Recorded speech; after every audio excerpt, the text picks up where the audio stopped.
Hello everybody, my name's Dave. Thanks for joining me.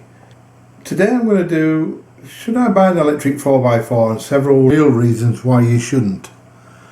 And also why lithium batteries are dangerous and why LiFePro 4 batteries are safe. Before I get into the videos mentioned above, the reasons for going down this controversial path is because I am sick of asking for likes.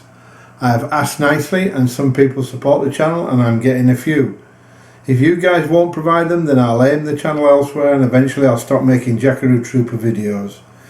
It's your choice. But I need likes, I need support, and I'm not getting it. I also wanted people to know that I am not an electric car Luddite. I have done the necessary research and I do not think electric cars are suitable for the four-wheel drive fraternity. Yes, some people will get the benefit from electric cars. Those people can charge at home, work in the city and where they can get a charge at work or return home and recharge overnight. However, for everyone else, they are not the future. Nor am I the lithium battery hater. I have heard some wild stories that they are not safe, and we'll get on to that in a little while. Electric cars are not new.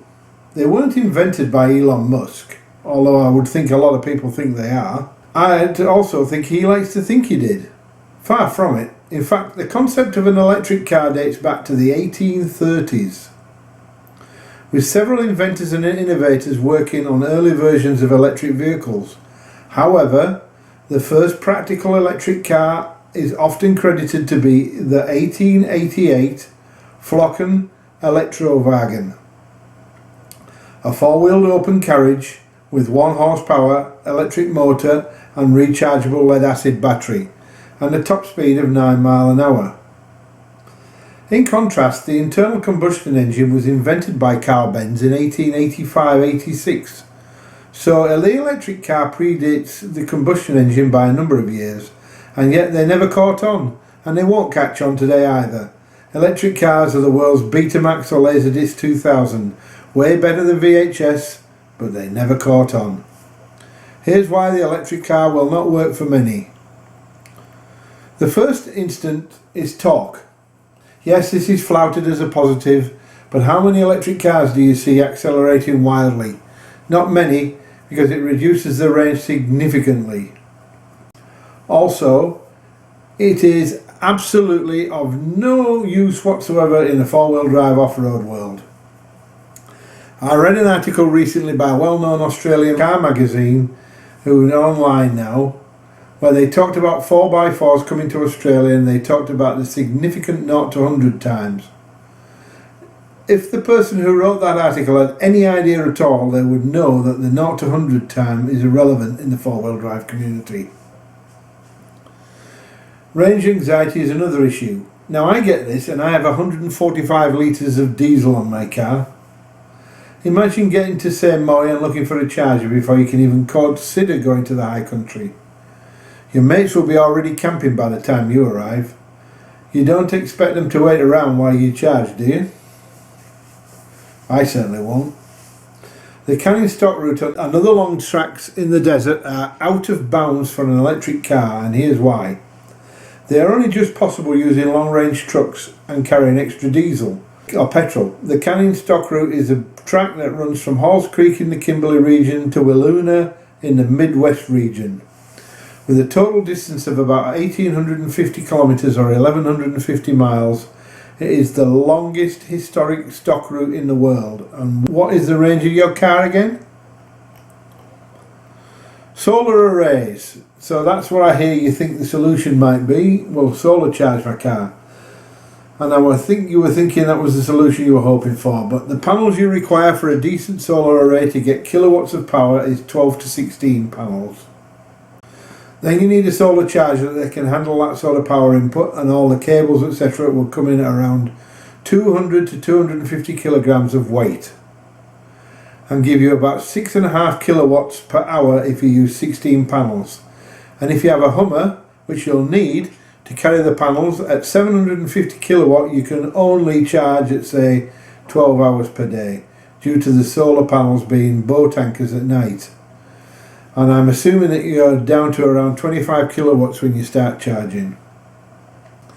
Then that is 10 plus days to charge to 100%.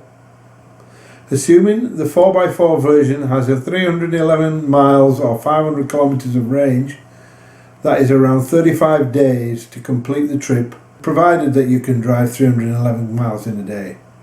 However, experienced drivers using cars that don't require charging take up to 21 days to complete the trip. So if we add the charging times to that, then it will take approximately another 30 days longer to complete, and that is using the best case scenario. It is very doubtful that you'll get 311 miles, though because of the weight needed to carry the people and the food and all the charging equipment, and you'll need the aircon running all day, you'll be lucky to achieve 200 miles of range, or 321 kilometers. So if you're looking at 50 plus days to complete a 21-day trip. So solar panels are not going to help in reality. Even if you did the trip, your woes are not over, because you need to get there and back from the start finish. Perth is around 1150 kilometers and 715 miles away from the Wiluna end, and 1677 miles or 2700 kilometers from the Halls Creek end. As you can see, it just isn't worth the stress and anxiety of trying to do it. And don't think that they'll put chargers in. They haven't even kept the wells open, and there's only one filling station. Right, let's talk about lithium batteries and why lithium batteries are dangerous. When I worked at 4-wheel drive supercentre, I heard so many times how my auto electrician says they're just a time bomb waiting to go off. And my response was always, well, you need a new auto electrician. But they never believed me, because they wouldn't. I'm a salesman. Or I was. In reality, the electrician was almost correct. They don't need to research anything about lithium batteries, as they hardly come across them. Had they done their due diligence and researched them, they would have known the difference and not just assumed. Electric cars use lithium nickel manganese cobalt oxide, NMC. This type of battery is known for its high energy density and power density, making it suitable for applications such as electric vehicles and power tools. Or they can use lithium nickel cobalt aluminium oxide, NCA. This is a type of battery is known for its high energy density, and it's commonly used in electric vehicles and renewable systems. Or lithium titanate. This is a type of battery known for its long lifespan, and it's commonly used in applications such as electric vehicles, renewable energy systems and backup power systems. Or lithium polymer. Lithium LFP polymer is a type of battery known for its flexibility, and is in common use in applications such as electric vehicles, renewable energy systems and consumer electronics. Whereas auxiliary batteries are lithium iron phosphate, or LFP. This type of battery is known for its safety, reliability and long lifespan. It is commonly used in electric vehicles, renewable energy systems and backup power systems. So which are the safest? Well, the other batteries apart from lithium ferrous oxide are known as ternary lithium power packs, and they are geared with an anode composed of oxides, nickel, cobalt and manganese. When temperature surpasses 180 degrees centigrade, the anode decomposes and produces oxygen in quantity. Once oxygen meets solvents, there will be a large number of gases, heat and smoke coming into being and then getting trapped inside the battery case, which will lead to the battery bulging, bursting, spilling out combustible electrolytes. This process is called thermal runaway. It is very easy to catch fire when the combustible electrolytes meet oxygen and the fire is hard to put out. From thermal runaway to blast, the process could take only seconds, even though it can be quenched temporarily. As long as the battery is still experiencing chemical reactions, the fire will come back continuously. The only solution is to wait until the chemical reaction completely consumes the electricity stocked in the battery. However, waiting can be the cost of your property burned to a cinder. With an olive iron battery, the phosphate anode and the phosphate ion lithium battery has better thermal stability, which means that when put in a high temperature or overcharged, their internal structure will not collapse easily or horribly like in the ternary counterparts. Their temperature resistance point can go from 700 degrees to 800 degrees Celsius.